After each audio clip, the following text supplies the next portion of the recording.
teams, and can lead to strong cohesion and team success. Case 3.1, Survivor. The participants are dirty, malnourished, and tired. Their clothes are in tatters. They scowl and are so exhausted that they don't even bother to wave the flies from their faces. They have resorted to tribalism and clandestine alliances to make it to the next day, seeking strength in numbers against the faceless, ethereal, insidious specter that threatens to snuff out their flame of life. They lie, they cheat, they steal, they fight. Yet hardly anyone tries to escape. This is not some deranged parallel universe, or sci-fi show, or post-apocalyptic vision of the world. This is Survivor, the reality television series in which people compete for prizes, money, and the title of sole survivor. Anyone who has watched the series knows the structure. 16 strangers are dropped off on a remote island, and divided into 2 teams or tribes to fight for survival. With the limited resources of a machete, cooking pot, and canteens, they have to quickly build a shelter, and find food and water. At regular intervals, the 2 tribes compete with one another for prizes and supplies. After each competition, the losing team convenes at a tribal council to choose a team member to eliminate from the game. Under such duress, strained and contentious interpersonal dynamics quickly develop within the 2 teams. During every episode, contestants lie to one another to gain an advantage, and instill loyalty from others. There are threats that strain the group, outbursts that alienate allies, and displays of dominance that intimidate, inspire.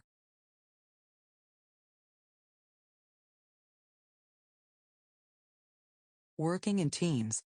44. And divide tribal sentiment.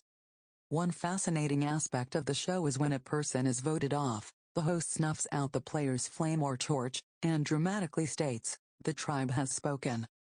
It's time for you to go." Whether they are seen as a weak link or a threat to win the $1 million prize, the person is singled out from the group, judged, and sent away. One of the interesting paradoxes that team members have to confront is their degree of loyalty to the team versus personal survival. For example, it is in the best interest of the team for every member to forage for food and water, but it is in the best interest of each individual to conserve his or her energy, and allow others to do the majority of the work. Indeed, a difference in work ethic is often one of the first issues of contention that emerges on the remote islands. Members who are working hard to help the team survive become extremely frustrated with those who aren't doing their fair share of the work. Another interpersonal issue that comes up early in the Survivor season is the question of alliances. Tribal members quickly realize that they need to form coalitions with other teammates who will watch their backs and protect them.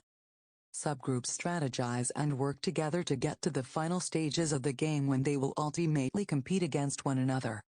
Issues of trust, honesty, manipulation, and betrayal create the tumultuous drama that has made this show a success. When participants become hungry, tired, and stressed out, they get grumpy and irritable. Tempers flare. People storm off in disgust. Teammates think the worst about one another and become suspicious of every word or action. The remote islands of Survivor are a crucible of human interaction. Everything is intensified. While most group experiences are not as volatile, the same dynamics that are dramatically highlighted on the show are present in some form or fashion. Case study discussion questions. 1. What fundamentals of interpersonal dynamics are evident in Survivor? What do we learn about human nature? 2. What lessons can we learn from Survivor about the balance of team alliances and personal survival? 3. Describe the type of people who end up winning Survivor. 4. What, if any, parallels exist between Survivor and our experience of everyday life? The producers of the TV show Survivor know exactly how to create a social setting that leads to high drama.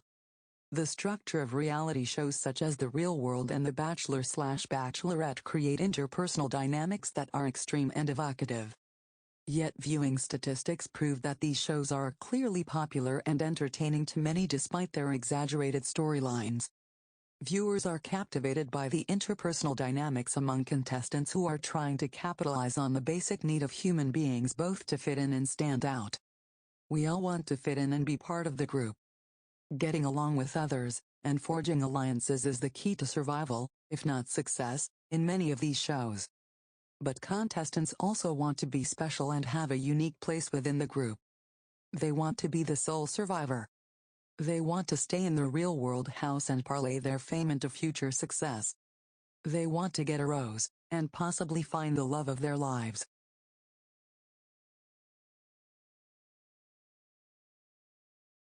Chapter 3: Interpersonal Dynamics and Conflict. 45. Interpersonal dynamics describes the interaction among members in a specific social context. It describes the way members relate to one another within a certain setting. Each setting is different depending on the purpose of the group, the unique constellation of members, and the physical or virtual setting. In order to assess the social-emotional environment of a group, observers might ask themselves the following questions. Do members seem to enjoy working together?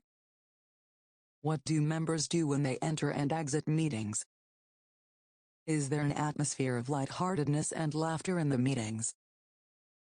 Is everyone participating equally? What nonverbal messages do people seem to be communicating? Do members express frustration directly or indirectly? Are members assertive, passive, passive-aggressive, or aggressive? Norms. Norms are the interpersonal rules that members are expected to follow. They are established and at times enforced in order to get members to conform to certain expectations and standards of behavior. Hogg and Reed, 2006. These rules or expectations create order and stability by acknowledging what is expected of members, though this acknowledgement does not necessarily require any explicit declaration or statement. Instead, through the group members' interactions and time spent together, norms are often established through unspoken behavior protocols that simply come to be. Norms shape many aspects of group life, including seating arrangements, communication patterns, language, attire, humor, and respect for the leader, and the list goes on. Similar to the function of traditions, norms define roles and behavior in such a way that makes social settings predictable through repetition over time. For example, many of us expect to be served turkey on Thanksgiving Day. Over the years, through much repetition, and with the support of family elders, this has become an accepted ritual in many cultures. Of course, much like traditions, norms can either become outdated or outgrow their original purpose, and therefore need to be periodically examined and updated when necessary. Norms not only describe what is, descriptive norms, but also what should be, injunctive norms. For example, imagine a group of students meeting to discuss a class project. Suppose a member jokingly makes an inappropriate racial comment. Because this is a new group, a norm about racial comments has not yet been established. If everyone laughs, a descriptive norm that endorses these kinds of comments is established. On the other hand, if a member says, "That's not cool. I'm uncomfortable with those kinds of comments," and others nod their heads or give their assent in some way, then an injunctive norm is established, and the member who made the comment is now in jeopardy of losing status, and being ostracized by the group. This all takes place in a matter of seconds, but the ramifications can last a long time.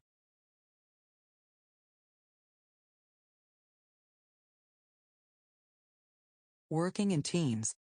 46. Some norms are explicitly communicated by one or more members of the group while implicit norms operate through more indirect means. Often, implicit norms are not clearly defined, or made explicit, until a member has been found in violation of one of them. Adherence to team norms is more likely to occur when a. Members perceive a behavior to be universally performed by other group members. b. There is a risk of social sanctions being imposed in light of not upholding any particular attitude or behavior, or c. There is a reward associated with complying with the perceived norm. One of this book's authors has established a cell phone policy, that is norm, by answering students' phones that ring during class. He puts the unsuspecting caller on speakerphone, and lets the class listen while he asks the caller to share an interesting story about the phone's owner. It only takes one or two experiences like this for students to remember to turn their cell phones off during class. Even though this norm was explicitly stated at the beginning of the semester, it often takes a mild social sanction like this to change behavior. Team norms can develop in one of four ways. Feldman, 1984. First, a team's initial meeting often establishes a pattern of norms that determines future interpersonal behavior and expectations. Gersick, 1988-1989, has observed that the structure set in the first meeting of a team's existence becomes the default pattern for the group, remaining unchallenged until the midpoint of the group, when it is re-examined in order to find more effective ways to achieve objectives. This being the case, it should be reiterated just how important it is for group leaders to be deliberate about the kind of norms they directly or indirectly establish in that first meeting. For example, will the group be focused on relationships or only tasks? How will members relate to one another? How will group meetings be conducted? And so on. The leader models behavior that will translate into default norms for the group. Second, norms are often established when the leader or influential member makes an explicit statement or deliberate action regarding a particular norm. In the previous example, the class instructor stated the norm about his cell phone policy at the beginning of the semester, and then called attention to it when it was violated. Not everyone in a classroom has the credibility to create such norms. For example, if an upset student were to suggest that midterm exam grades should not count toward the final grade, nobody would take him or her seriously. Group members must have enough status and authority either to challenge an existing norm or create a new one. Another way norms are established is through the experience of a critical event. At times, teams experience significant events that force the examination or establishment of various norms. For example, a college football team that violates NCAA recruiting regulations might have to voluntarily alter the norms, values, and practices of its coaches in order to avoid serious sanctions and penalties. This major policy violation, and the subsequent probationary period would be a critical event that would force the athletic program to examine old norms, and create new ones that honor the spirit and letter of NCAA guidelines. Again, organizations and institutions are wise to periodically evaluate their policies and practices before a negative critical event catches them unprepared. Finally, team norms are inevitably carried over from prior group experiences. Individuals do not enter new groups as blank slates. Past group experiences are the springboards from which each new group is entered. Team members apply the norms from past team experiences that are similar in kind to their current team. For example, college students beginning.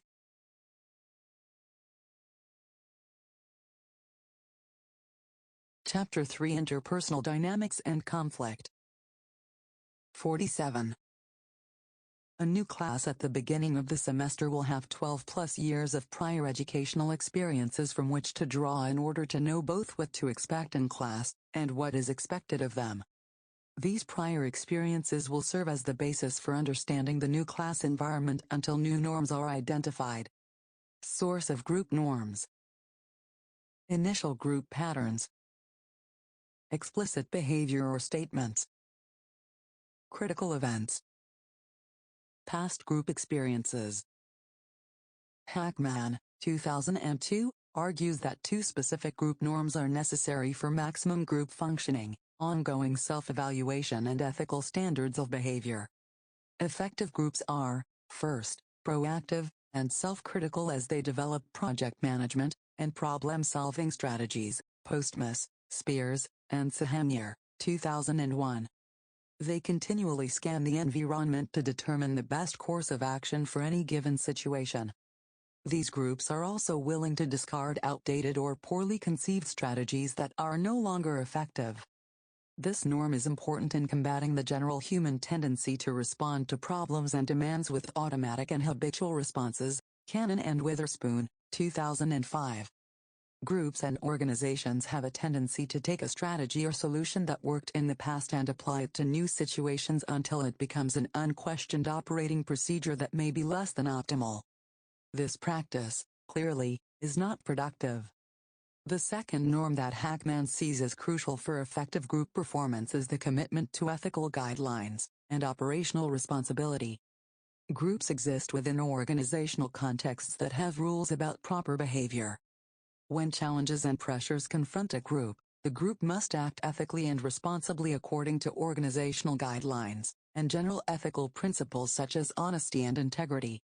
Without this explicitly stated norm, it can be easily compromised when clients, bosses, or influential peers are demanding results or when there is great incentive for personal gain.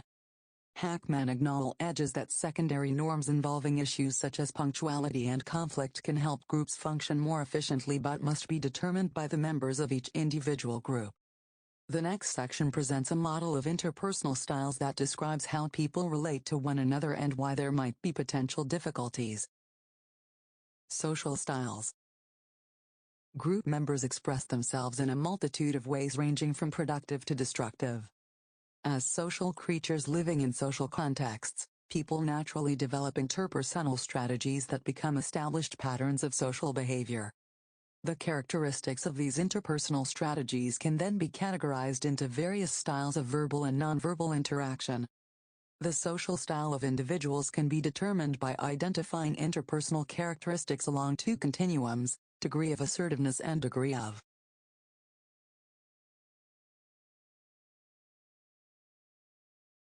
working in teams. 48. Emotional expression, Bainey, 2004, Bolton and Bolton, 1996, Merrill and Reed, 1981. Based upon these two variables, group members can be classified as one of four social styles: analytic, driver, expressive, or amiable. While theoretical models like this one may risk artificially reducing complex interpersonal behavior into oversimplified categories, awareness of individual social styles can help reduce the risk of misunderstandings and inaccurate assessments. For example, team leaders who understand the various social styles of their members can tailor their communication in ways that are most appropriate for each style. Wicks and Parrish, 1990. In addition, awareness of one's own style may aid in avoiding potential communication problems, and can lead to an increase in effective communication. As seen in Figure 3.1, assertiveness is plotted on the horizontal axis and ranges from asking to telling. While individuals demonstrate different levels of assertiveness depending on their immediate social context, their predominant style tends to prevail in most cases. In general, those with an asking orientation are less interested in influencing others than are those with a telling orientation. The following descriptions of asking and telling behaviors help identify an individual's primary orientation. Asking. States opinions more carefully without a call for action from others. Speaks in a softer voice while using less animated nonverbal gestures. Telling. States opinions more authoritatively, including a strong call for action from others. Speaks in a louder voice while using more forceful gestures.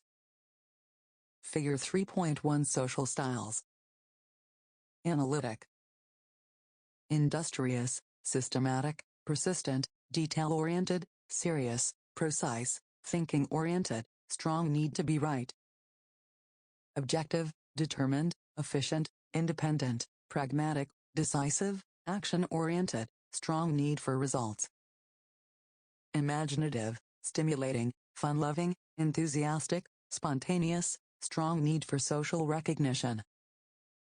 Friendly, dependable, easygoing, cooperative, loyal, feeling-oriented, strong need to maintain relationships. Amiable. Expressive. Driver. Controlled. Telling. Emotive. Asking.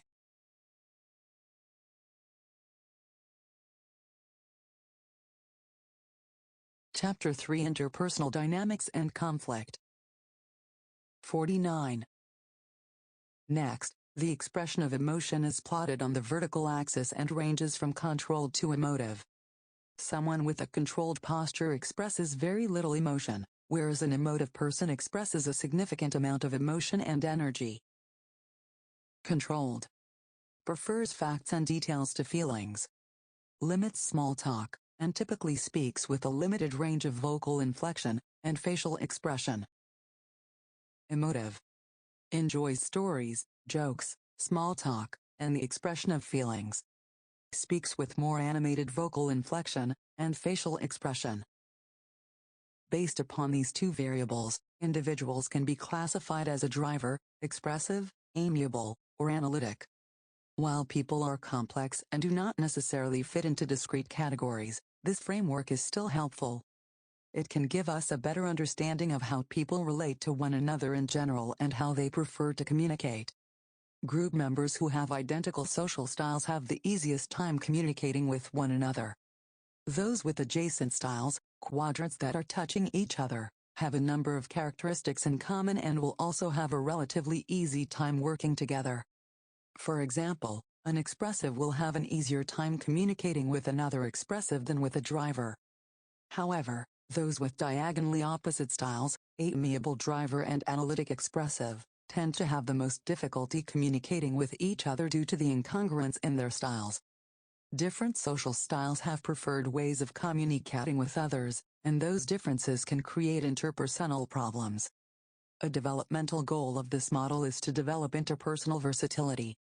Leaders who understand the social styles of their members can adapt their own style in order to communicate in the predominant style of the individual with whom he or she is interacting.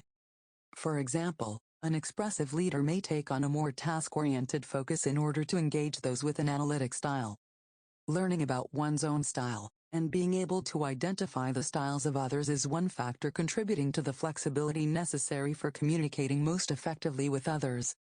In addition to being aware of our own style and accurately assessing the social styles of others, we must adapt our style to match the style of the person to whom we are trying to relate.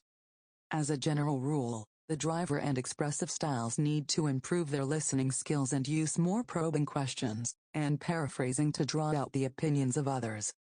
Analytic and amiable styles would do well to increase their assertiveness. Tangibly, this means that they must practice expressing themselves more directly and learn to communicate their observations, thoughts, feelings, and desires with confidence.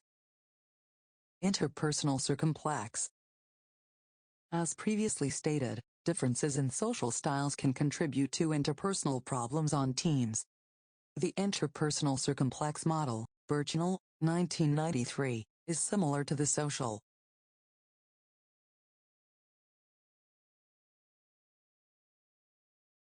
Working in teams.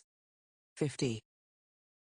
Styles model in that it suggests that individuals relate to one another on two important dimensions, dominance versus submission, and distant, cold, versus close, warm.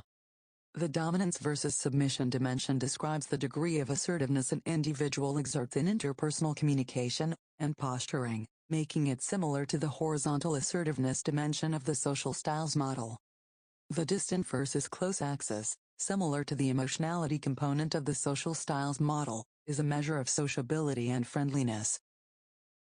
Dominant, distant, close, submissive. According to the Interpersonal Circumplax model, interpersonal problems emerge when team members exhibit behavior at the extreme of either dimension. The Inventory of Interpersonal Problems, Good, Moem, Haldestad, and Fries, 2000, identifies potential problems at the extremes of these two continuums and suggests a third area of concern, interpersonal sensitivity. Some people tend to be oversensitive to challenges or questions, while others are insensitive and unaware of how they are coming across to others. Problematic behavior within three interpersonal domains. Assertiveness dimension. Being too domineering or too passive. Sociability dimension. Being overly friendly or cold and aloof. Interpersonal sensitivity. Being oversensitive or insensitive. The key to interpersonal success is to have the right balance of assertiveness, sociability, and sensitivity within individual social settings. Unfortunately, those ideals are not consistent across social contexts. For example, a business meeting might require more assertiveness than a church potluck dinner, which might require a lot more sociability. Individuals have to accurately read the different social cultures within which they interact, and adjust their interpersonal behavior accordingly. In addition, Teams have different tolerance levels for each of the dimensions, which makes interpersonal sensitivity an important skill for members to use in order to understand the norms and expectations operational in the team.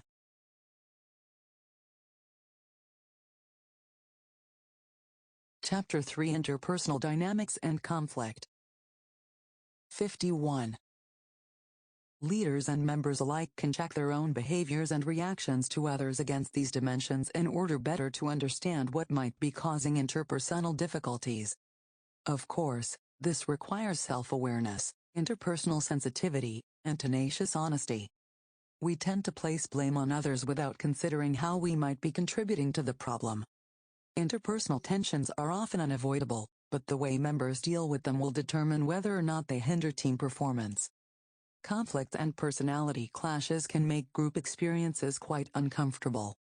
Negative emotions can have a ripple effect on groups, a concept researchers call emotional contagion, Brief and Weiss, 2002.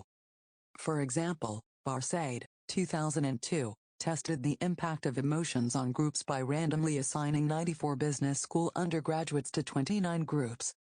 Each group, consisting of 3 to 5 members, was asked to participate in a management simulation where they had to allocate bonuses for hypothetical employees.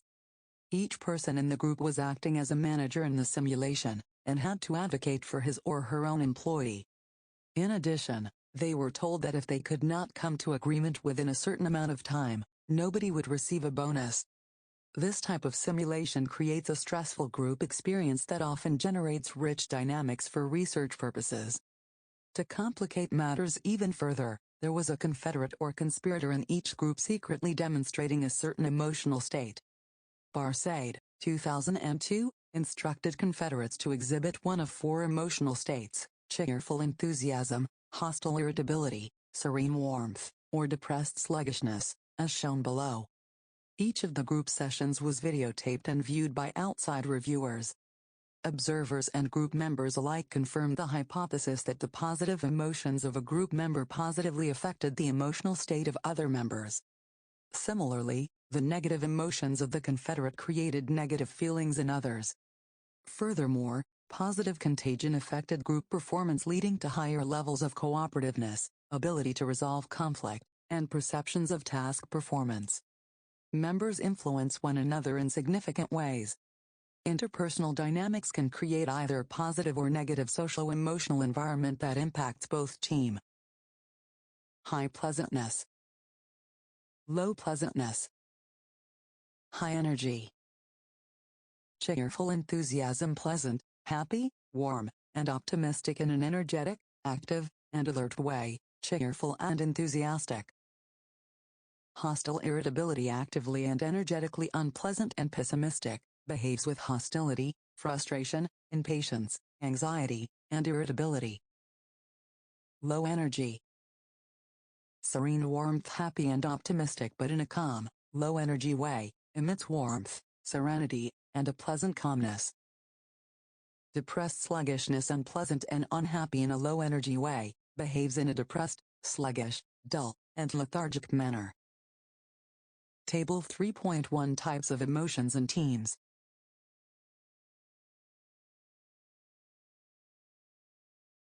Working in teams. 52. Performance and member satisfaction. Even when members have high levels of self-awareness and interpersonal maturity, their varied personalities and communication styles can lead to interpersonal tension. The next section will describe the common sources of conflict and explain what teams can do to turn potential team liability into an asset.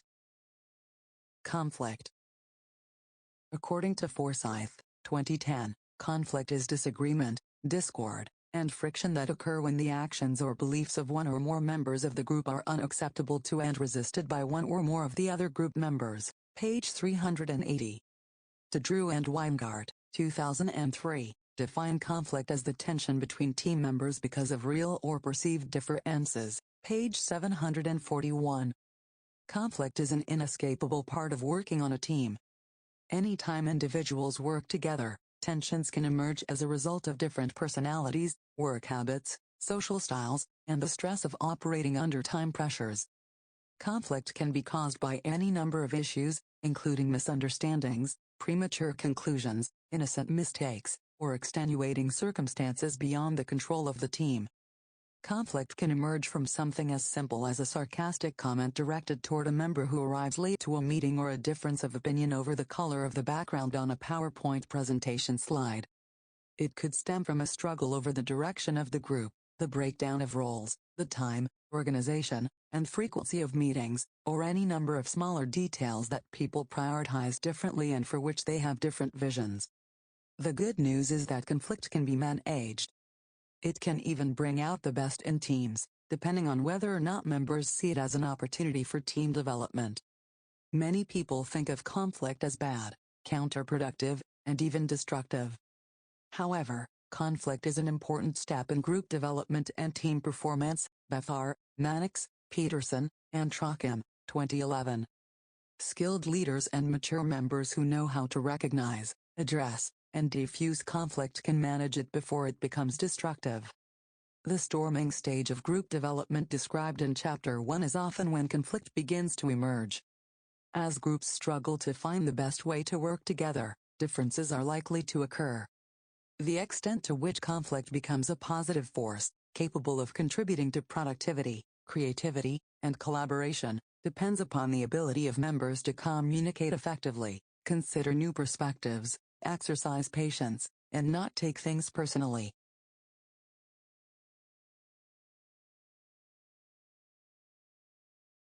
Chapter 3: Interpersonal Dynamics and Conflict. 53. Conflict as an everyday phenomenon. Teams that avoid conflict may acquiesce to overly simplistic decisions, and take the path of least resistance and problem-solving. In fact, Lencioni, 2002, identifies fear of conflict as one of the 5 typical problems or dysfunctions within teams. At the other end of the spectrum are teams that experience excessive amounts of conflict where every statement is challenged or questioned, and discussions get bogged down in the morass of unproductive arguments. The latter type of conflict will often turn into interpersonal disputes and power struggles. Thus, we begin our discussion about conflict with the assertion that an appropriate amount of conflict is needed for team success, per Adam and Dooley, 2011, as demonstrated in the figure below. The relationship between conflict and team performance. As social beings who live in community with others, we experience, witness, and sometimes instigate conflict on a regular basis. Roommate issues, romantic squabbles, and family struggles are part of everyday life. Conflict can erupt over remote controls, laptop computers, phone usage, borrowed clothes, exes, sports teams, social cliques, political leanings, and the list goes on. Generally speaking, conflict can be difficult because it forces us to consider different points of view, to understand other people's preferences and priorities, and to accommodate others when we would rather do things our own way. Also, we battle a perceived risk of losing, because we allow our identity to be tied to our opinions, preferences, and desires, and then become too stubborn to compromise or concede. Too often we revert to a fight or flight response in the face of interpersonal conflict, which rarely is the best option. Figure 3.2: The relationship between conflict and team performance. Performance. Conflict. High. High. Low. Low.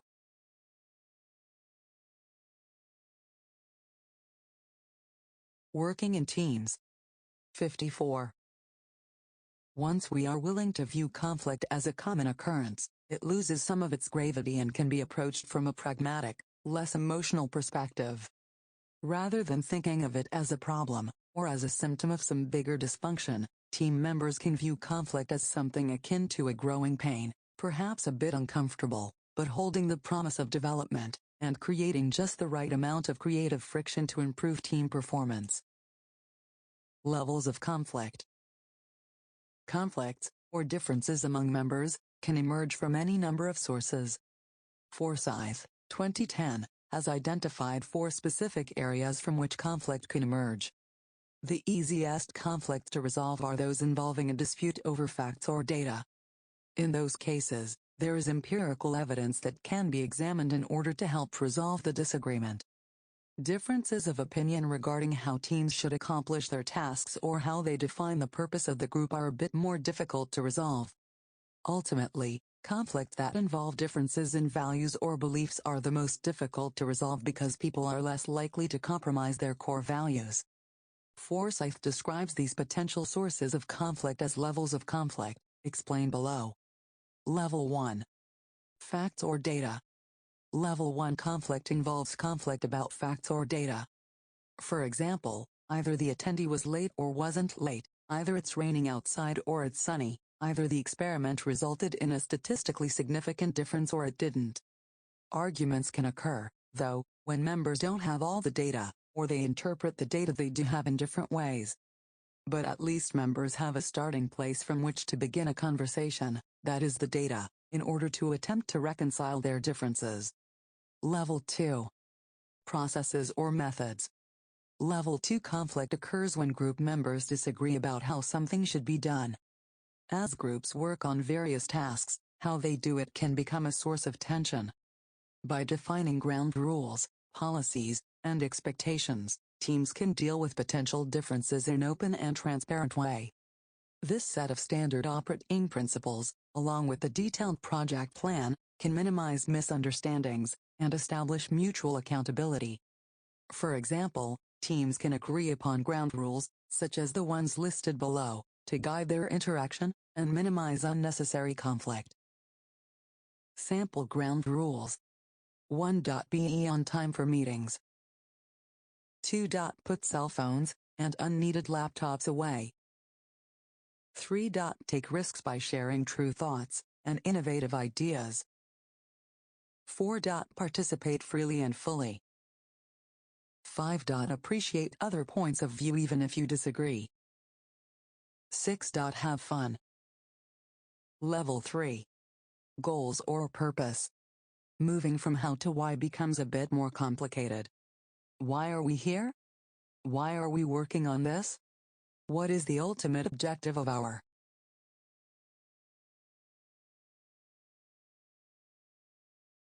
Chapter 3 Interpersonal Dynamics and Conflict. 55. Coordinated effort. Without a unified vision, team members can begin pulling against one another, and power struggles can erupt. And when a team is working under tight deadlines, as most teams are, they cannot afford such inefficiencies. Because people tend to invest themselves in the team's overall direction, they can hold on tightly to their opinions, and argue less rationally than in levels I or II. Problems can become drawn out, contentious, and thorny. Level IV. Values or beliefs. Level IV conflict is the most deeply rooted and difficult to resolve because it is tied to who we are. The values of group members are inextricably linked to their identities, so unless they are willing to admit that they might be wrong, the conflict is nearly permanent. As teams move from level 1 through level IV, the source of conflict becomes less tangible. They move from the concrete to the abstract, thus, coming to an agreement is more difficult. Resolving level IV conflict depends upon both parties' willingness to consider new perspectives, ask reflective questions, and depersonalize the exchange as much as possible. When a team is in the midst of a conflict, it can be helpful to identify in which level the disagreement is rooted. Then members can be more aware of the source of tension in order to be more efficient in resolving it. And in some conflicts, such as differences in goals or values, members might just have to agree to disagree and move on. Task versus relationship conflict. Conflict can be advantageous for teams, but it can also hinder performance. Greer, Ch3, Aldering, and Drew, 2012. When disagreements revolve around work tasks, and do not become personal, conflict can stimulate information processing, increase cognitive flexibility, and improve creative thinking, Drew and Weingart, 2003. But conflict can also immobilize teams, and distract members from their work. In order to distinguish between productive and unproductive conflict, team researchers categorize conflict as either task-based or relationship-based. In general, moderate levels of task conflict can improve team performance, whereas relationship conflict almost always has a negative effect on outcomes. And both types of conflict have a negative effect on member satisfaction, Ch3 and Weingart, 2003. Task or substantive conflict includes disagreements about the team's tasks and goals. In many cases, groups can use this type of conflict to increase creativity, make better plans, and solve complex problems more thoughtfully. Bradley, Posithwaite, Klotz, Hamdani, and Brown, 2012. Cross-functional teams or teams made up of members with different professional backgrounds bring divergent perspectives together to offer new perspectives and ways of thinking. These deliberate differences can be catalysts for innovation. In the case of the survivor teams, choosing a place to camp is an important decision that requires deliberation and thoughtful consideration. Those discussions might get heated, but they are still important to have. It is only when arguments get personal that they become problematic for the teams. Relationship or affective conflict includes disagreements among two or more group members based upon differences in personal tastes or interpersonal style. It may come in the form of a rivalry, old grudges, perceived disrespect, or a situation in which two personalities just do not get along. In addition, relationship conflict tends to have a strong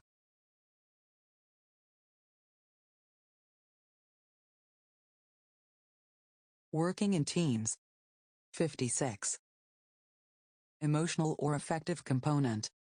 Group members who are experiencing this type of conflict tend to have strong negative feelings toward the person with whom they are in conflict. Unfortunately, this type of conflict is fairly common and rarely useful. Chen, Sharma, Ettinger, Shapiro, and Farr, 2011. According to Morial, 1995, 40% of group conflict is rooted in conflict among individuals that is unrelated to group goals. Though it may seem like a good solution, forced cooperation often aggravates relationship conflict. For example, in order to resolve racial conflict as portrayed in the movie Remember the Titans, the coach made his players room with their racial counterparts, the people with whom they had intense interpersonal conflict, in order for them to get to know one another. Breaking down assumptions and stereotypes among conflicted parties is a reasonable solution, but one that often makes matters worse before they get better. We will discuss productive conflict management at length in the coming sections. If conflict is managed correctly, it can improve the quality of group decisions, stimulate creativity, and build cohesion and trust within a team.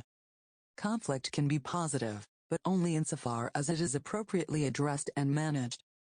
According to Kruglinski and Webster, 1991, even task conflict that is initially productive can turn into relational conflict when a group fails to reach a consensus on group decisions.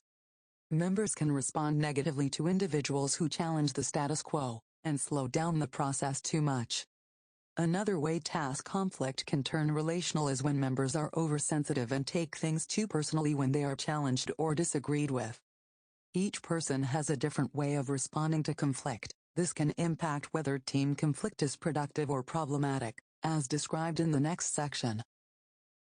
Conflict management styles. Individuals respond to conflict in different ways. Some are averse to it, while others relish the opportunity to banter and argue.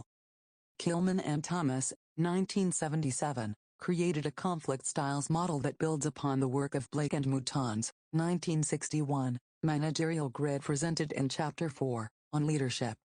There are 5 basic ways of responding to conflict based upon individuals' levels of assertiveness and cooperativeness, as depicted in the figure below. Assertive behavior is defined as an attempt to satisfy one's own concerns, while cooperative behavior is an attempt to satisfy the concerns of others. A high level of assertiveness combined with a low level of cooperativeness describes a competing conflict style. Conflict of this nature is more likely to occur in groups where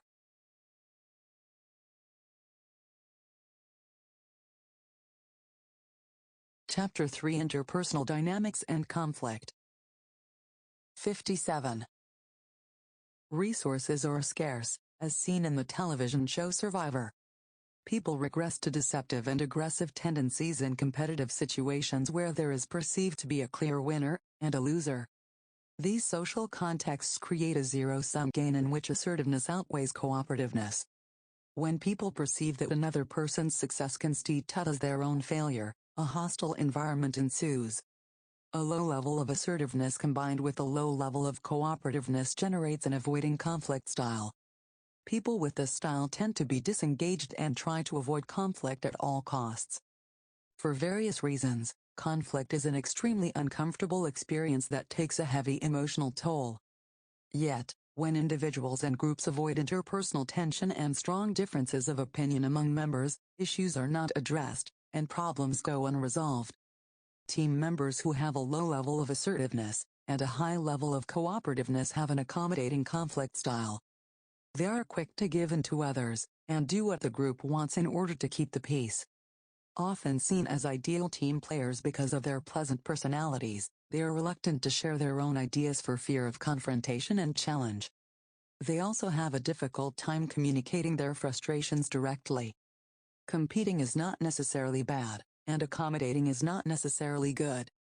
In most cases, collaborating is the optimal conflict style because it is an attempt to satisfy everyone's concerns, and often yields the best long-term results. But if a team cannot resolve a conflict in a collaborative way, compromising is the best alternative. When a group compromises, nobody is completely happy, as everyone has to give up a little in order to resolve the differences. For example, when a group of 8 friends goes out to dinner, there may be a difference of opinion about how to split the check. Just when the waiter is about to take everyone's order, a person with a competing conflict style who is about to order an expensive meal might say, "Guys, there are so many of us, why don't we just get one check and split it 8 ways?" As this is a predictable pattern his friends have seen before, the tension at the table. Figure 3.35 Conflict Management Styles.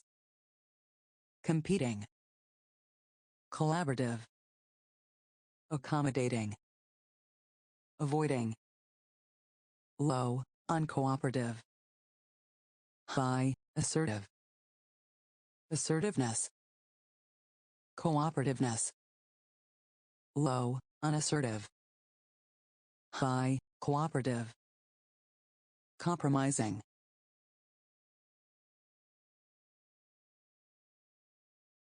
Working in teams. 58. Begins to build. There are a number of options for splitting the check, with certain options favoring some more than others.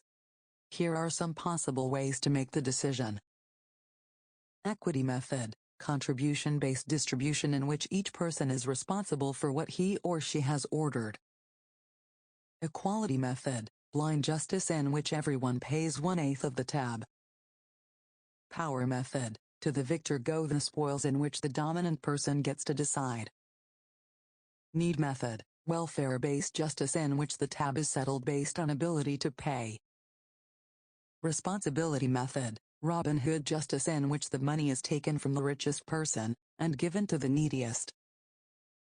Different conflict styles will respond in different ways.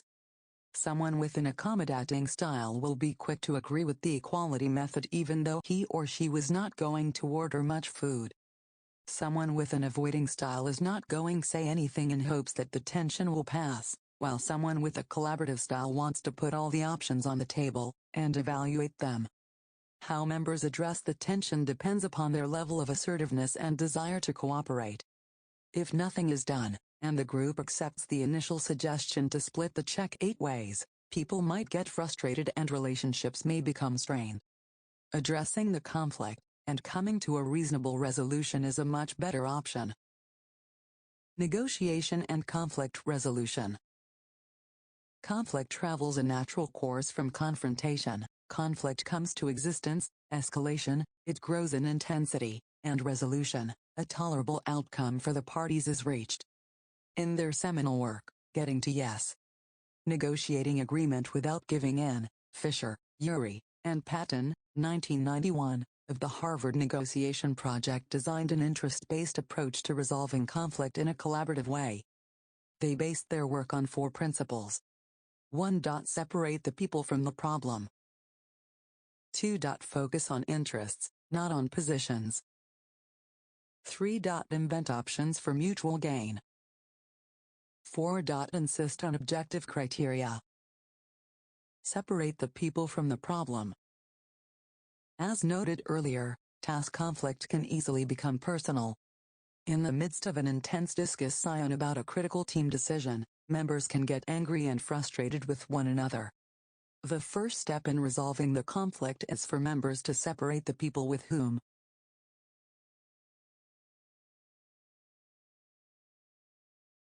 Chapter 3: Interpersonal Dynamics and Conflict. 59. They disagree from the actual points of disagreement. On a personal level, it's important for members to be aware of their own feelings and judgments of others. They have to be willing to be honest about their anger, frustration, and feelings of resentment. Perhaps it was a fear of failure or a fear of rejection that caused them to react. Perhaps they didn't think others were giving them an appropriate amount of respect. Maybe they resented the team for not using their ideas on a specific task or decision. Once members are hijacked by the strong emotional feelings, it is easy to project negative motives and unfair assessments onto others. Once strong negative feelings have been identified, it may be helpful for members to go to a trusted friend or mentor to get some perspective on the situation. An objective third party can help determine what went wrong and how to correct it. After processing the situation, members might need to go to the person with whom they have the interpersonal conflict in order to clear the air. That often includes trying to understand the other person's perspective, communicating one's own, asking for forgiveness, and gaining a commitment to work for the betterment of the team. One student described the following ritual to keep team problems from getting personal. At the beginning of every volleyball practice, his team members lined up with their feet outside the court and listened to the schedule for the day. When they crossed the line to begin practice, they committed themselves fully to the team and left everything else off the court. At times, players would get heated and become aggressive because they all desperately wanted to win a state championship. But at the end of every practice, they all lined back up and walked off the court together, leaving the conflict on the court. Focus on interests, not on positions. Fisher, Urey, and Patton describe the focus on interests as a way to find commonality. The authors point out that people often entrench themselves in certain negotiating positions, and that those positions necessarily lead to suboptimal outcomes for both parties. For example, consider a boy who threatens to take his ball home if he doesn't get to play quarterback in the after-school scrimmage with his friends. His position, "I want to play quarterback," might be posed against another boy's position of wanting to play quarterback. Either the second boy has to give in, or everyone on the field loses because the first boy will take his ball home in protest. If they are able to focus on their interests, which might be that they want to play football, and how can they work this out, then they can give themselves the intellectual space, free of emotion, to find creative solutions to the problem. By focusing on common or respective interests, participants free themselves from distracting emotions and complicating feelings so they can be creative, collaborative, and innovative in their approach to reaching a solution. Invent options for mutual gain. Inventing options for mutual gain is the process of identifying potential solutions that resolve the conflict and satisfy the needs of all parties. Once the overarching goal or interest has been articulated, the group can brainstorm possible options to achieve that goal.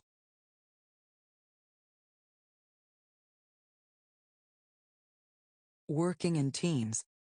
60. Emotion is again a complicating factor here.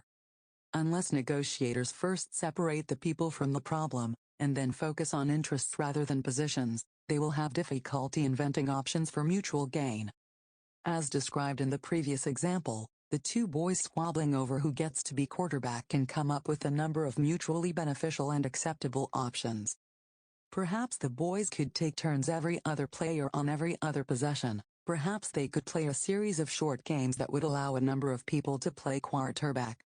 By backing away from the entrenched position of "if I don't get to play quarterback, then nobody does," negotiating parties have room to propose creative solutions and invent options. Insist on objective criteria. After the conflicted parties have invented a number of options to resolve the dispute, they must make a decision and execute the best choice. Objective criteria are those things that, when freed of emotional weight or implication, can serve to guide the decision-making process to a mutually agreeable outcome. The way to determine objective criteria, according to the authors, is to address the issue openly and directly. What is a fair outcome?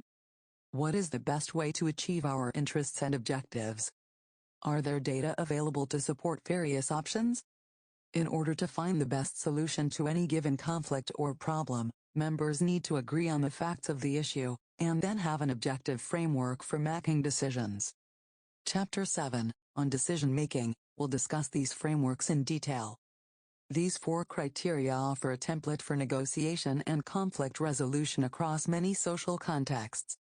They can help resolve conflict in personal relationships, work out tense negotiations within project teams, or equip leaders in all environments with a basic set of skills for maintaining perspective. In principled negotiation, team members refuse to react. Instead, they reflect. They look past individual positions to find common interests that lead to reasonable solutions. Emotional intelligence.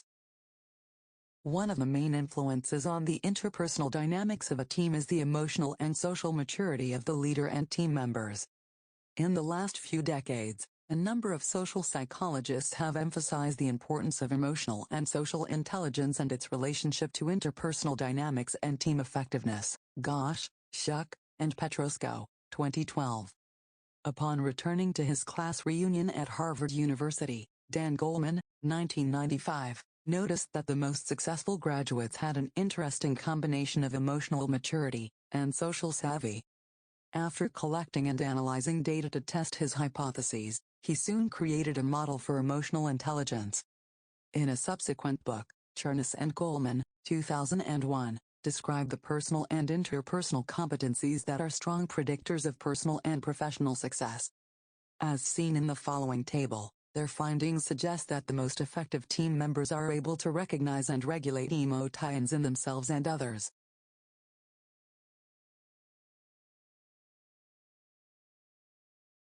Chapter 3, Interpersonal Dynamics and Conflict. 61. A growing research base suggests that emotional intelligence is just as important to professional success as cognitive intelligence. Ch3 and Goleman, 2001. For team projects, emotional intelligence may even be more important, given the interpersonal nature of teams. Chang, Tsai, and Choi, 2012, Gimon, 2011. Group members bring various experiences, goals, and attitudes to their groups. Differences inevitably emerge because no two people are exactly alike. As a result, group experiences have the potential to trigger interpersonal tensions. Interpersonal maturity and emotional intelligence help minimize potential tensions among members. Leaders who have these skills are at an advantage because they can model and facilitate appropriate interpersonal behavior on their teams. McKee, Boyatzis, and Johnston, 2008. Cohesion. Early theorists defined cohesion simply as the force that attracts members to one another. Dion, 2000. Recent theorists acknowledge that cohesion is a complex, multidimensional construct that influences both group performance and member satisfaction. Chang and Bordia, 2001, Evans and Dion, 2012, Gully, Devine, and Whitney, 2012. Simply stated, cohesion is the level of member commitment to the goals of the group, task cohesion, and to the other members of the group, social cohesion. It can also be defined as the relative measure of the closeness among group members, and the strength of those connections. A cohesive family, for example, is one that has regular contact and strong loyalty among members. Self-personal competence. Other social competence. Recognition, awareness. Self-awareness, emotional self-awareness, accurate self-assessment, self-confidence. Social awareness, empathy, service orientation, organizational awareness. Regulation, management. Self-management, self-control, trustworthiness, conscientiousness, adaptability, achievement, drive, initiative. Relationship management, developing others, influence, communication, conflict management, leadership, change, catalyst, building bonds, teamwork and collaboration. Table 3.2 Emotional Intelligence. Source: adapted from Ch3 and Goleman, 2001.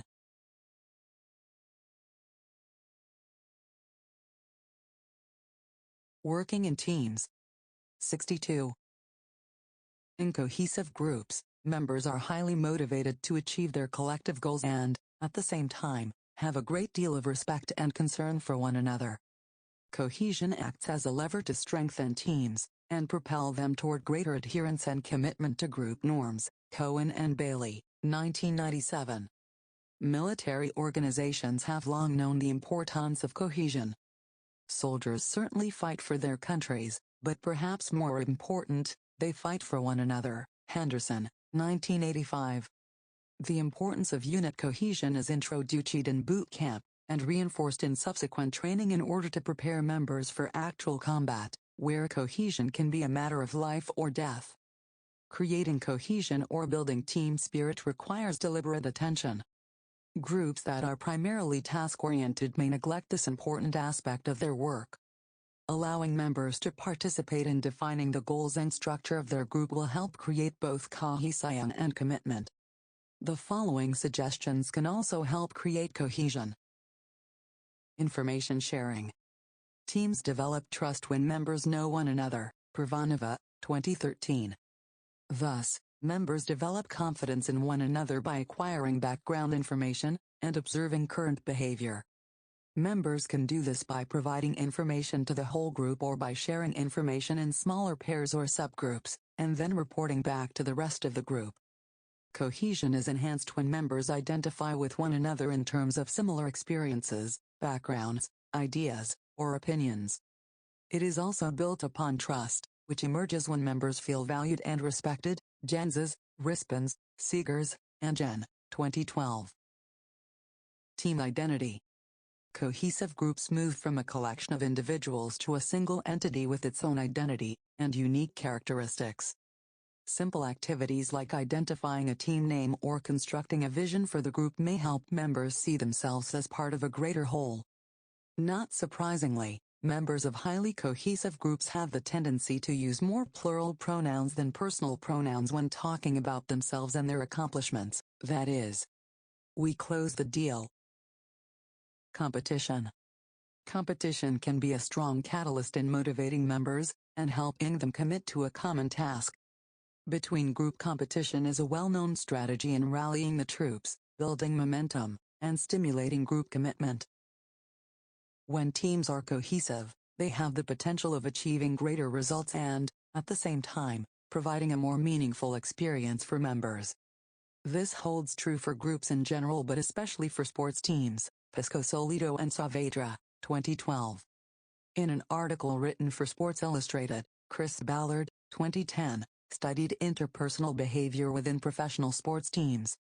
He examined data that compared the number of instances of encouraging physical contact such as high fives, chest bumps, head pats, and butt slaps with a team's winning percentage. The data revealed that championship teams had significantly greater numbers of these positive or encouraging behaviors than did other teams. In fact, there was a statistically significant positive correlation between the number of touches between teammates and the number of team wins. The high five actually serves two purposes. It demonstrates a teammate's appreciation of a job well done, and it also is a means of picking up a struggling comrade. This gesture of goodwill builds cohesion and positively impacts both team process and team performance. When team members.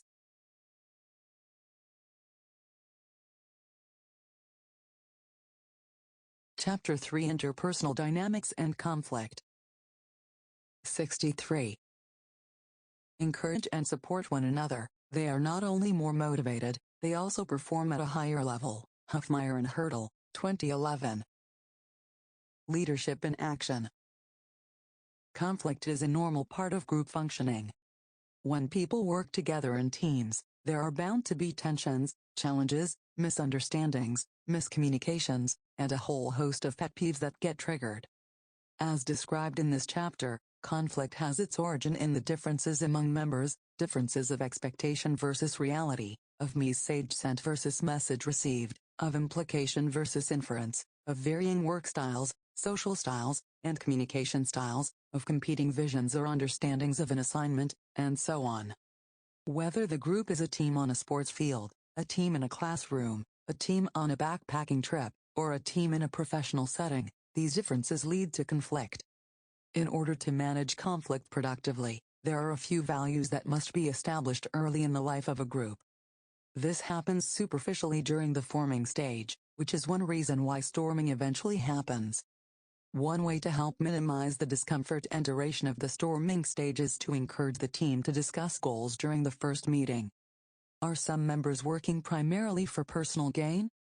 Are others committed to the collective success of the team? Are still others just wishing to do as little work as possible? Questions like these will bring important information into the open so that it can be addressed in a proactive way. This, in turn, will prepare the team for any storming that occurs because there will be an established set of values to which they can refer.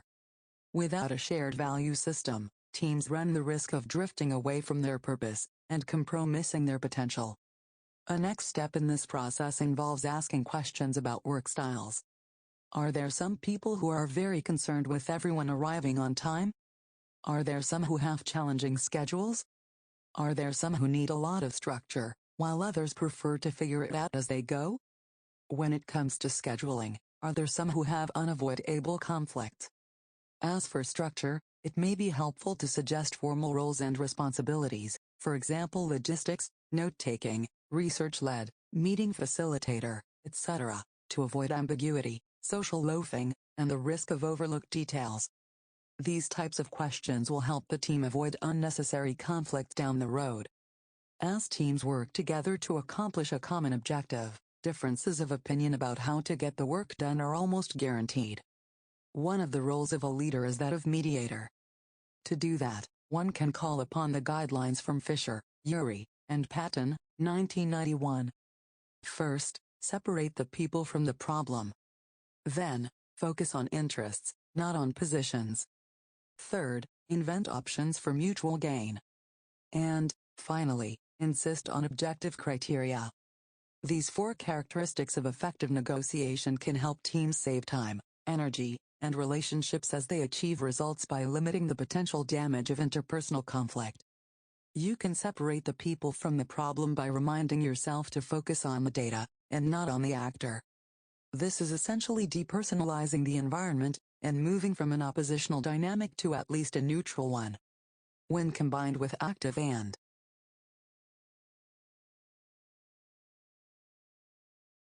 working in teams. 64.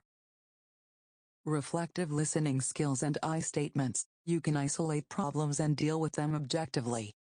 Once you isolate the problem, it is much easier to focus on interests. Positions are largely emotional. Interests, however, are much more substantive. Perhaps one team member is interested in doing her best, another is trying to juggle multiple projects, and yet another is interested in being promoted to a leadership position. Until you identify their respective interests, you will find yourself and your teammates struggling to collaborate and, perhaps, even be in conflict with one another. You can avoid much of this by establishing a climate and culture of candid communication within your group from the first meeting. Inventing options for mutual gain is a fun and exhilarating process. Having isolated the problem and trained your attention on interests, your team is free to creatively explore options that are valued by every member. Note: the options must be invented, so push your team to be creative and innovative. This is about exchanging value, so work to find things that are valuable to each member. If someone needs more free time, find a way to offer that in exchange for some other investment on their part. If a member wants to ensure a top-quality product, consider exchanging ownership of the project for something else. None of this is possible without objective criteria. Objective criteria means that either something is or it isn't, and the judgment-free, empirical data will allow your team to operate from a position of shared understanding, equal footing, and agreed-upon standards.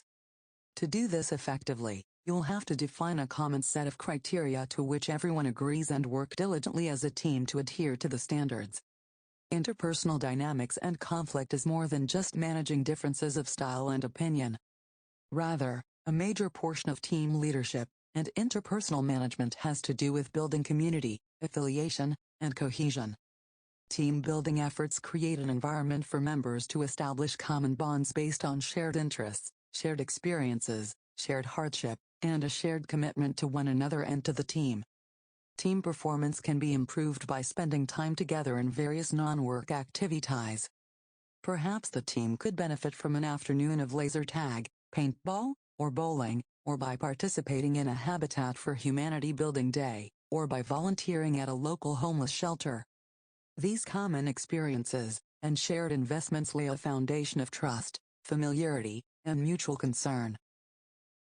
Key terms: Descriptive norms 45, Injunctive norms 45, Ongoing self-evaluation 47, Ethical standards of behavior 47, Analytic social style 48, Driver social style 48, Expressive social style 48, Amiable social style 48, Competing conflict style 56, Avoiding conflict style 57, Accommodating conflict style 57, Collaborating conflict style 57, Compromising conflict style 57.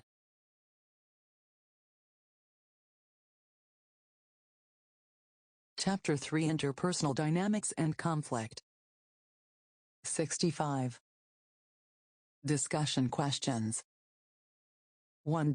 In order to assess the social-emotional environment of a group, an observer might ask a question such as: do members seem to enjoy working together?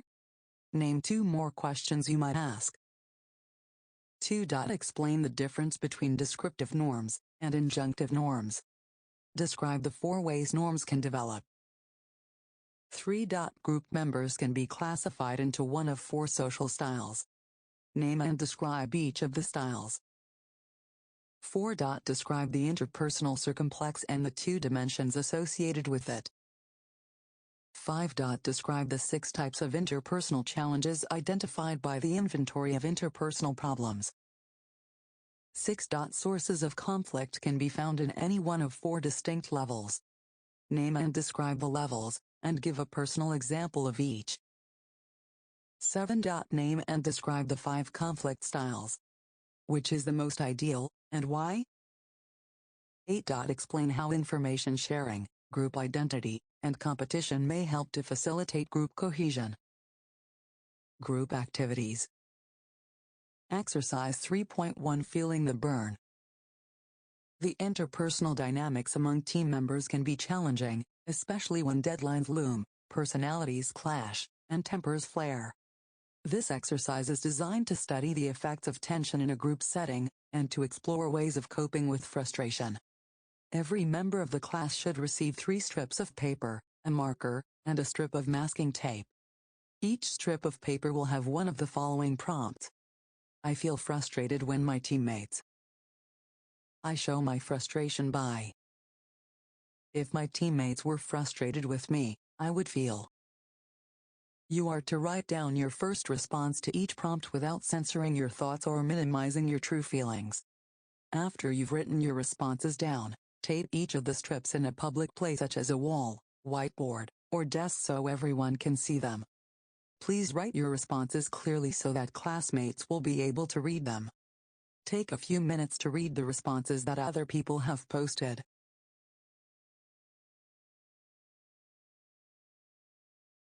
Working in teams. 66. Form groups of 4 to 6 students and process your reactions to everyone's responses.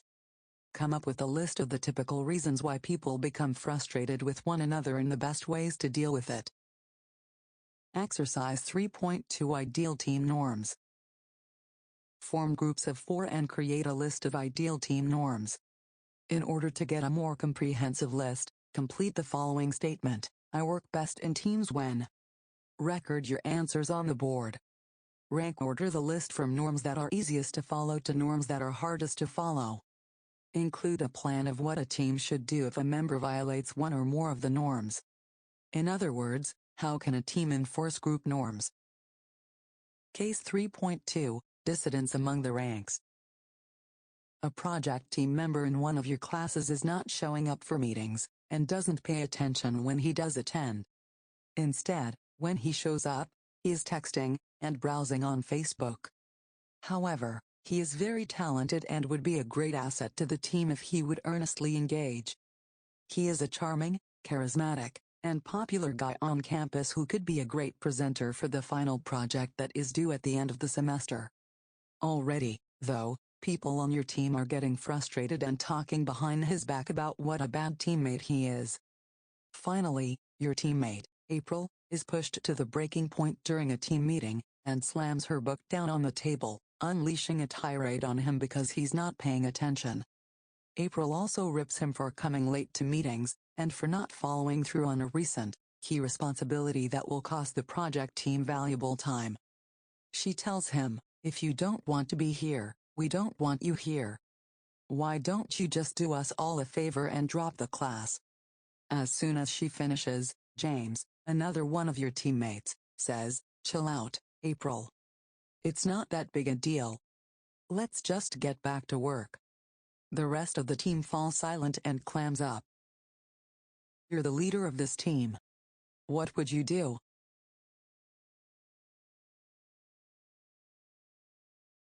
67.